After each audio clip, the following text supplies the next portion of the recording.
on a Facebook post. And a few days later, went out for a walk together, and she asked me to speak at this event. So I'm super excited to be here. I kind of have an impromptu story to tell you guys before I get to my talk about how my morning went. So I set my alarm clock for really early. Of course, I hit snooze and fell back asleep, because that's usually what I do. Not for too long though, so I got up at a reasonable time. Went into my room where I get ready in the morning.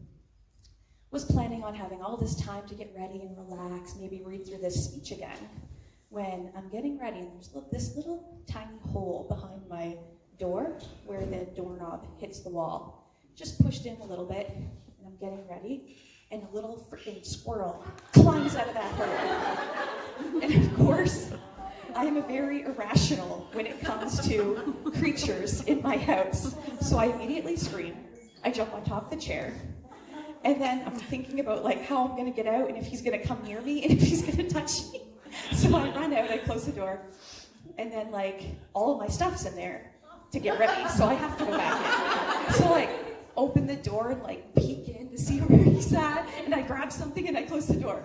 And then I do that again multiple times till I get all the things that I need to do, and I have to get ready in the bathroom at that point. So my morning of, getting all this time to relax and, focus is shot at this point. My husband is trying to tell me to go back in there and put out sticky traps to murder the squirrel. Now, he doesn't know this, but I did not do that. He will find out later when he comes home. Because, I wasn't going to do that. Plus, I didn't want to be in there for that long. I didn't want him to come near me. So then I head here, and my GPS takes me to the wrong address. I'm at a different barn way down the street. And then that guy tells me to come back this way. I come back this way. And another guy tells me to go back that way. But anyways, I made it here, and I'm super excited to talk to you guys today. And so we're going to have a little change of pace with my talk, because it's more on the serious side. We're going to get a little bit deep, talk about some deep stuff. So I hope that's okay with you guys. And if it's not, I don't have a backup plan, so you'll have to bear through it. Today I want to talk to you guys about mindset. So mindset is defined as an established set of attitudes by someone, a collection of beliefs and thoughts.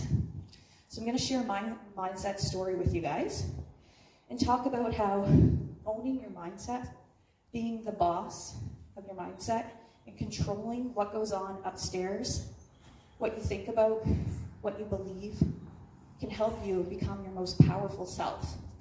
And this is going to be really cliche, but how it can change your life.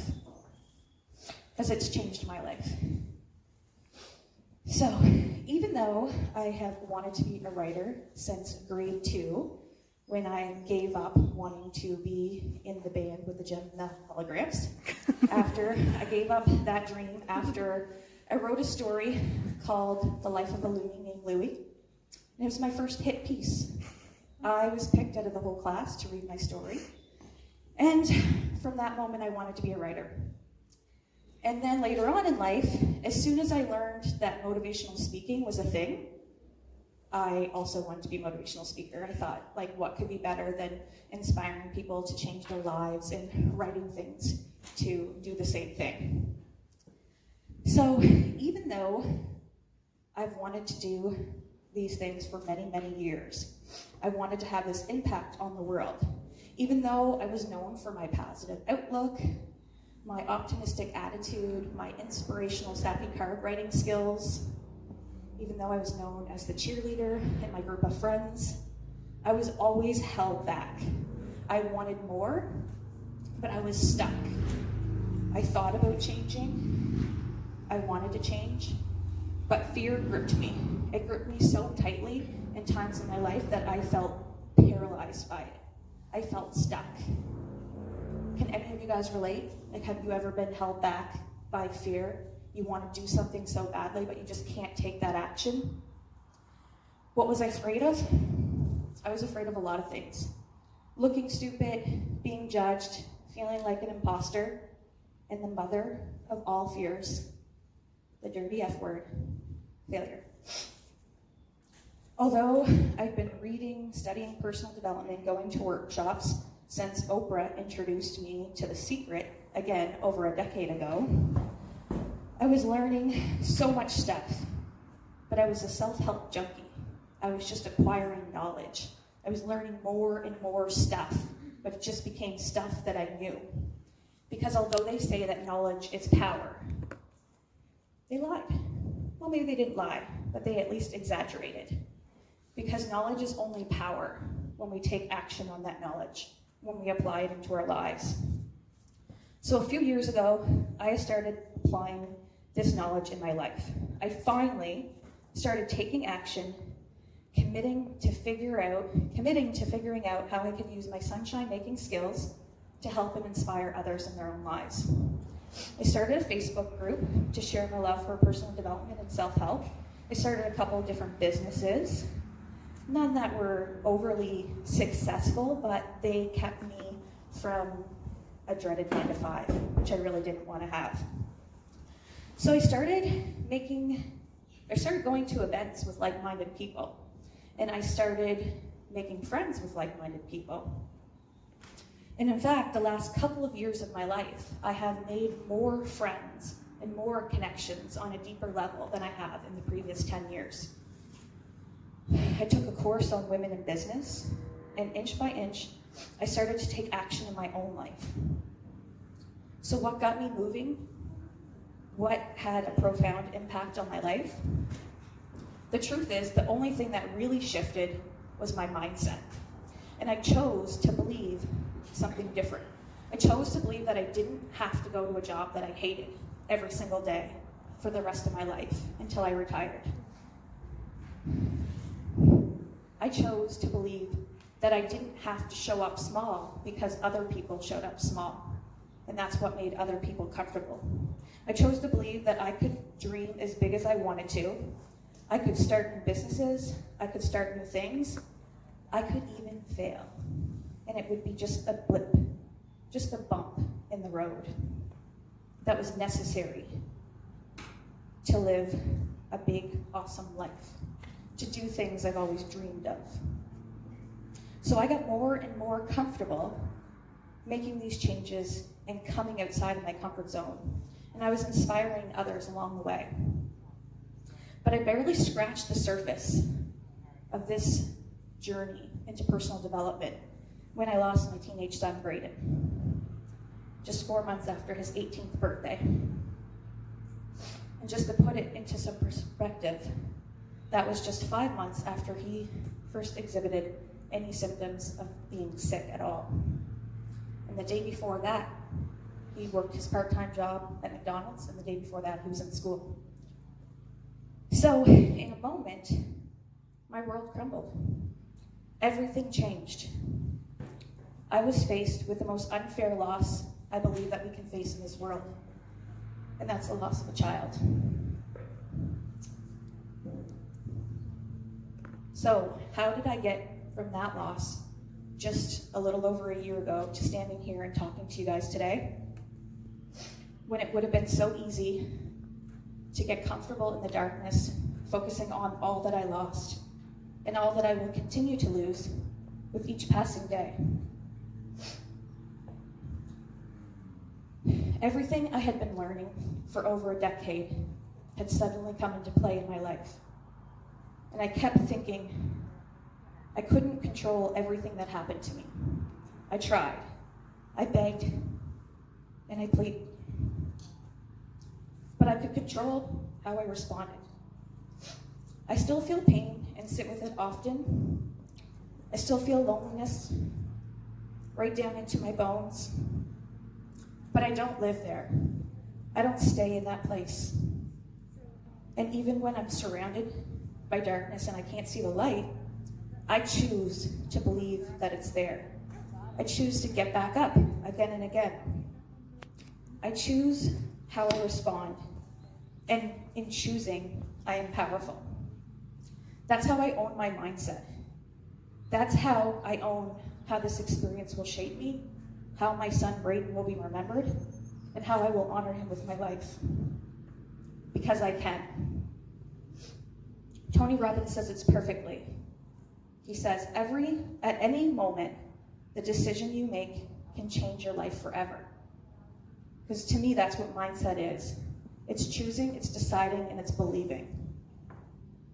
I could have decided to stay in the darkness. No one would have really even blamed me. But who would that serve? Certainly not me, and most definitely not Braedon's memory. And for sure not the world. In the worst moments of my life, I decided to focus on something that was bigger than myself. I decided not to focus on all that I lost, but all that I had gained by having the divine privilege of being Braedon's mom. Having him here with me for 18 amazing years.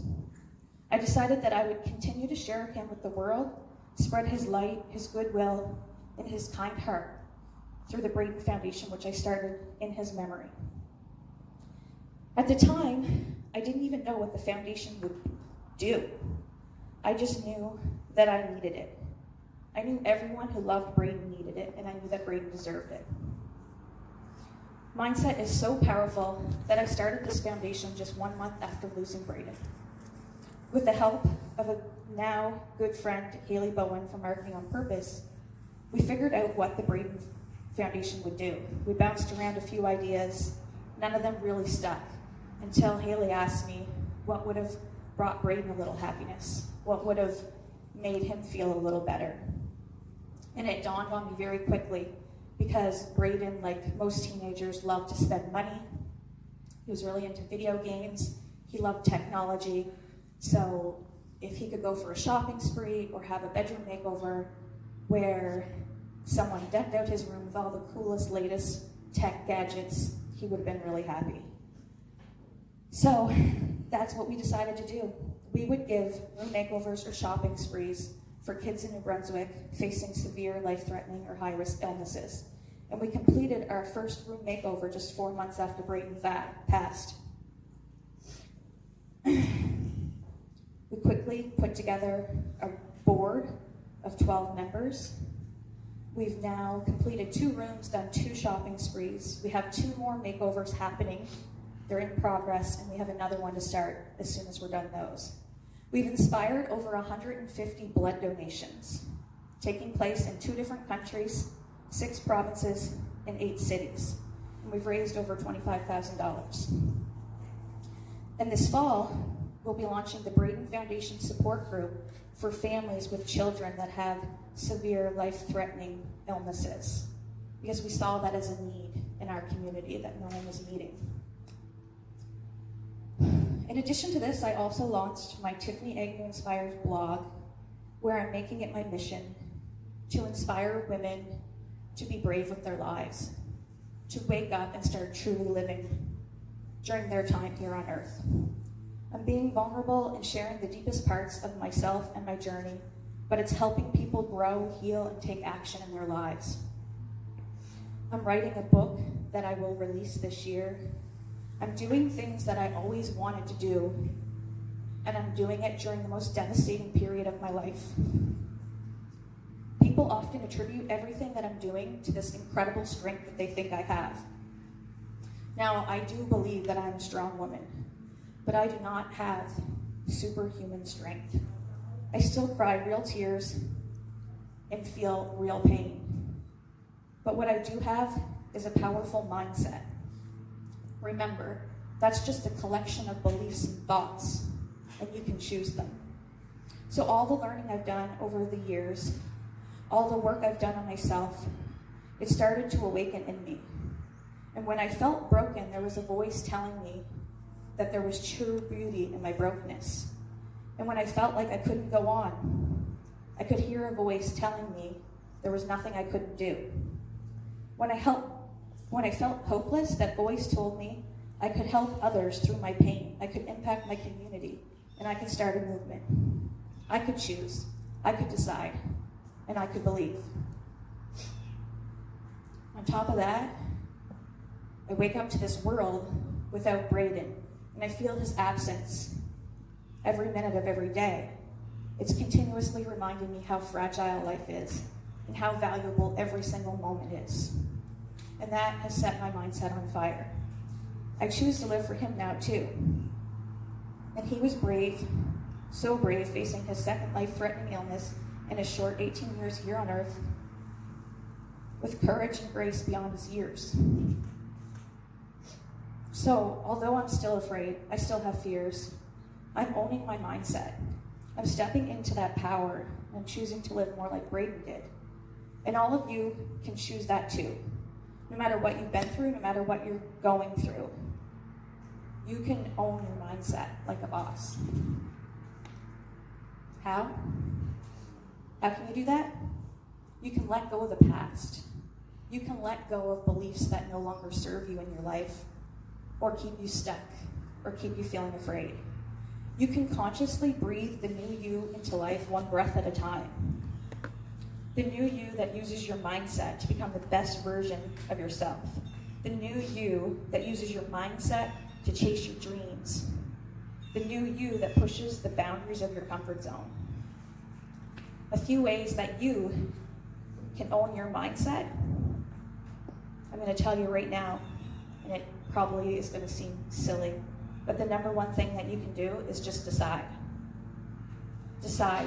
Go all in on whatever it is you want to do, and let nothing stop you. Because once you have that attitude, once you truly decide, nothing can hold you back. Surround yourself with like-minded people. If you want to have a better outlook, a better mindset, surround yourself with people who you think have the mindset you want to have, who dream as big as you, who think as crazy as you. So that when you tell them your big, crazy dreams, they don't immediately tell you, you can't do that. They're like, oh my God, when are you going to do that? That's amazing. Those are the people you want to surround yourself with. The fourth thing you can do is practice gratitude.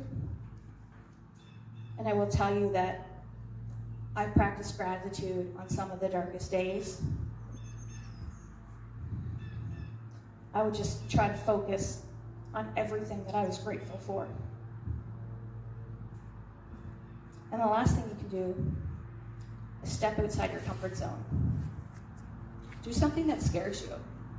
And I promise, once you start doing that, it becomes easier and easier. I used to be terrified of public speaking. When I was in college, I would tremble if I had to talk in front of my class. I would feel sick all day. Prior to that, when I was in university for a couple of years, deciding what I might do with my life, and wasting a lot of money on student loans, I would actually drop classes if they said there was a presentation involved. Especially those big classes, those theater classes, no way. Drop it, find a new class. No matter how much I wanted to take that class or how perfectly it fit into my schedule, I was done with it.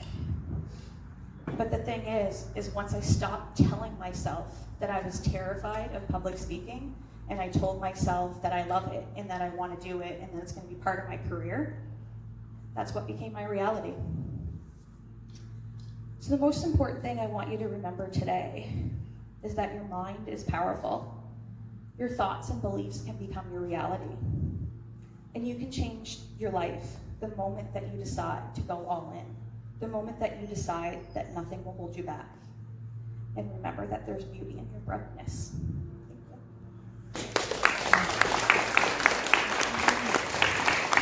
Thank you.